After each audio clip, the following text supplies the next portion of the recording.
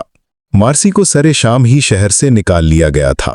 قاسم بن ہشام نے ابو جعفر کی 20 سالہ محنت کو ایک ہی دن میں سبوتاج کر دیا تھا۔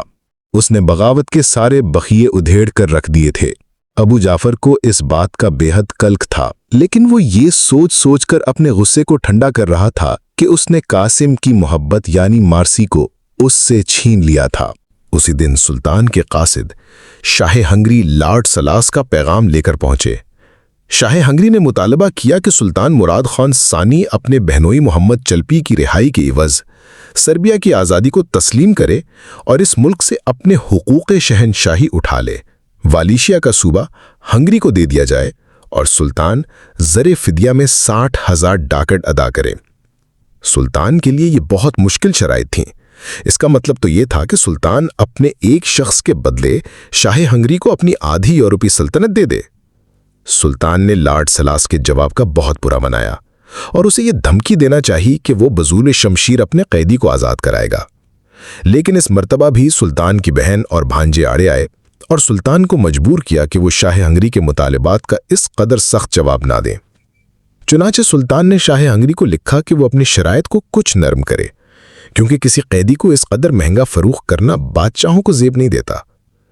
چند دن بعد مارسی البانیہ پہنچ چکی تھی۔ قاسم ابھی تک ادرنا میں ہی تھا۔ وہ شب و روز اسی تگ و دو میں تھا کہ کسی طرح اسے چند دن کی اجازت ملے اور وہ سکندر بیگ کے محل پر حملہ آور ہونے کے لیے البانیہ روانہ ہو سکے۔ اس دوران سلطان نے ابو جعفر کی سازش میں ملوث لوگوں کو قرار واقعی سزا دی، سنگین مجرموں کو جلات کے حوالے کر دیا اور معمولی مجرموں کو زندان میں ڈال دیا۔ سلطان کی خط و کتابت شاہ ہنگری کے ساتھ چل پڑی۔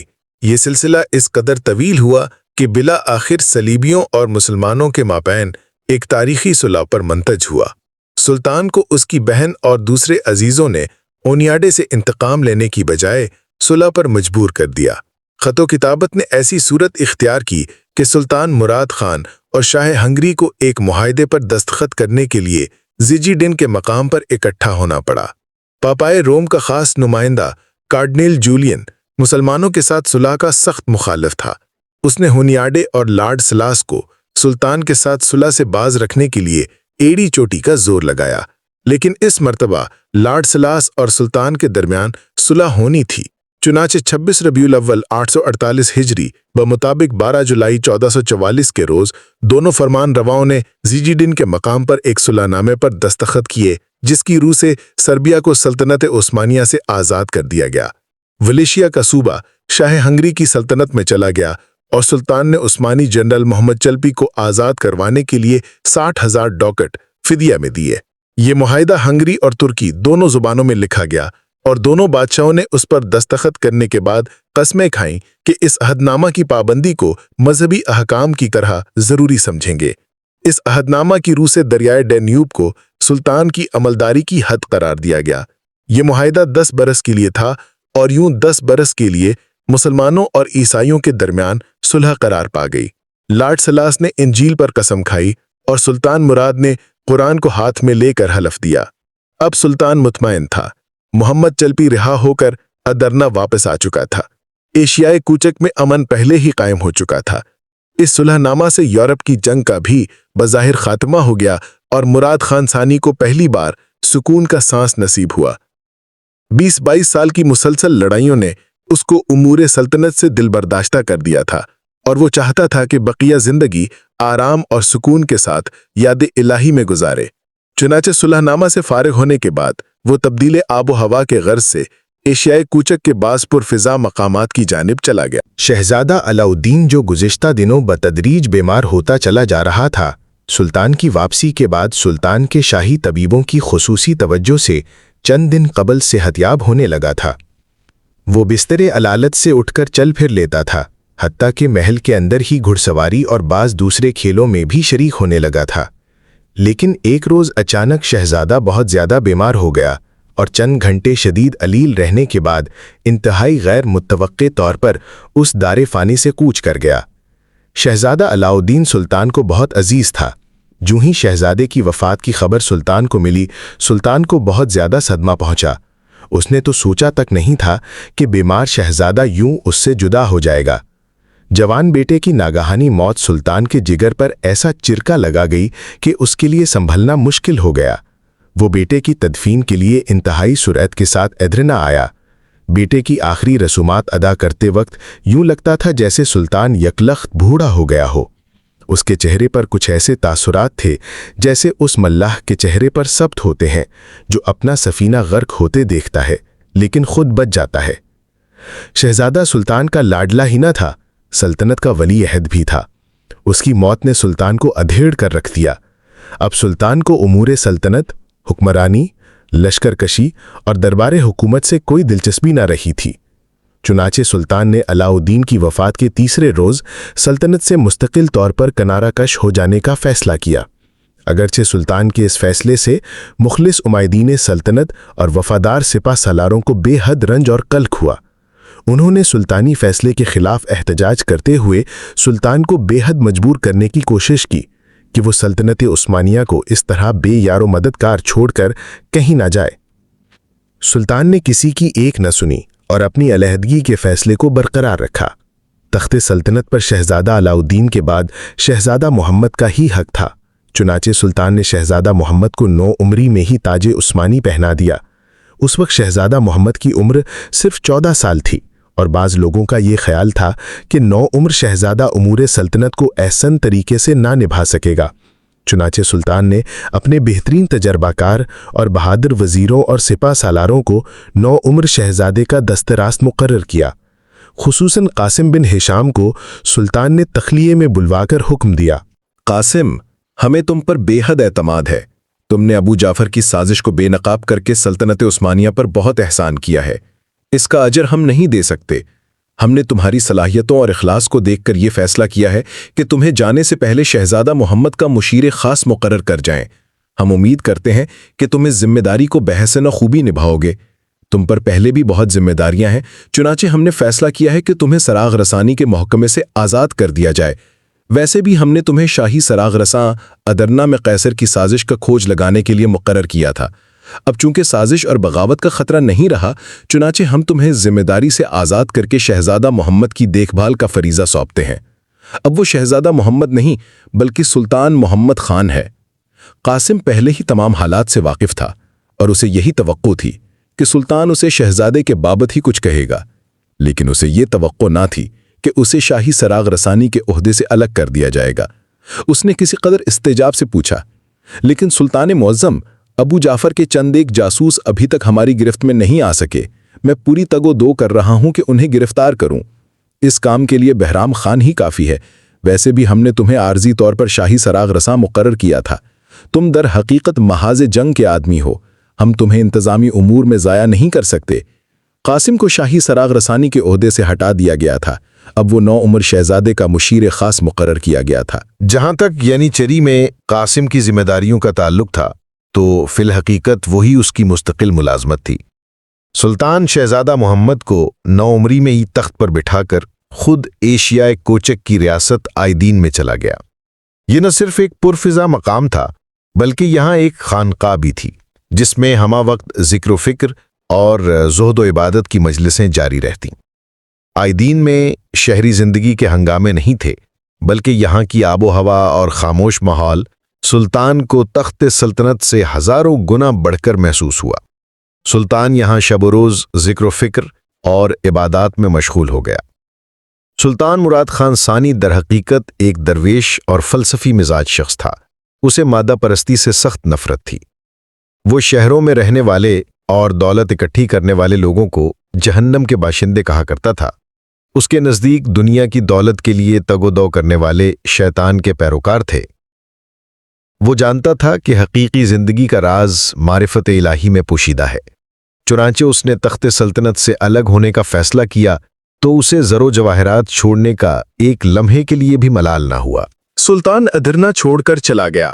سلطان مراد خان ثانی کی تخت سلطنت سے دست برداری اور ایک 9 عمر شہزادے محمد خان کی تخت نشینی کا حال سن کر عیسائیوں کے منہ میں پانی بھر آیا۔